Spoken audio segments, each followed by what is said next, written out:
ખબરોમાં બન્યા રહેવા માટે બેલ આઇકોન દબાવો અને એબીપી અસ્મિતાને સબસ્ક્રાઇબ કરો। ભાજપ દ્વારા શરૂ કરાયેલ પેજ પ્રમુખની મુહિમ પ્રદેશ ભાજપની પેજ પ્રમુખ અને પેજ કમિટીની યોજના જેને ગૃહમંત્રી અમિત શાહે આગળ વધારી છે।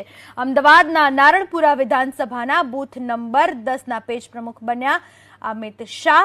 જે પેજ પ્રમુખની મુહિમ શરૂ કરવામાં આવી છે, જે યોજના શરૂ કરવામાં આવી છે, તેને એક બાદ એક નેતાઓ અને કાર્યકરો અપનાવી રહ્યા છે। એમાં પછી સી આર પાટીલ હોય, ગુજરાતના મુખ્યમંત્રી વિજય રૂપાણી, તેમના પત્ની અંજલિબેન રૂપાણી હોય, પુરુષોત્તમ રૂપાલા કેન્દ્રીય મંત્રી હોય કે પછી ગૃહમંત્રી અમિત શાહ, દરેક નેતાઓ અને કાર્યકરો તેમાં આગળ વધી રહ્યા છે। પેજ પ્રમુખની જે મુહિમ છે તેમના દ્વારા ભાજપ 182 સીટો કબજે કરવા માટે કમર કસી ચૂક્યું છે અને એક બાદ એક નેતાઓ તેમાં જોડાઈ રહ્યા છે।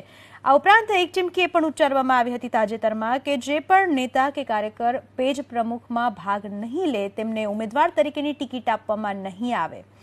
મતલબ કે જે ભાજપનું અભિયાન છે તેને આગળ ધપાવવા માટે પૂરેપૂરો પ્રયાસ કરવામાં આવી રહ્યો છે। ખાસ નાયબ મુખ્યમંત્રી જેઓ પણ પેજ પ્રમુખ બની ચૂક્યા છે, વિજય રૂપાણીના પત્ની અંજલિબેન રૂપાણી પણ પેજ પ્રમુખ બન્યા છે। તેઓ રાજકોટના વોર્ડ નંબર 10ના બૂથ નંબર 2ના પેજ પ્રમુખ બની ચૂક્યા છે। વિજય રૂપાણી પણ રાજકોટના વોર્ડ નંબર 10ના પેજ પ્રમુખ બન્યા છે। નીતિન પટેલ પણ પેજ પ્રમુખ બની ચૂક્યા છે અને હવે ગૃહમંત્રી અમિત શાહે પણ આ મુહિમને આગળ વધારતા તેમણે પણ પેજ પ્રમુખની જવાબદારી લેવાનું નક્કી કર્યું છે।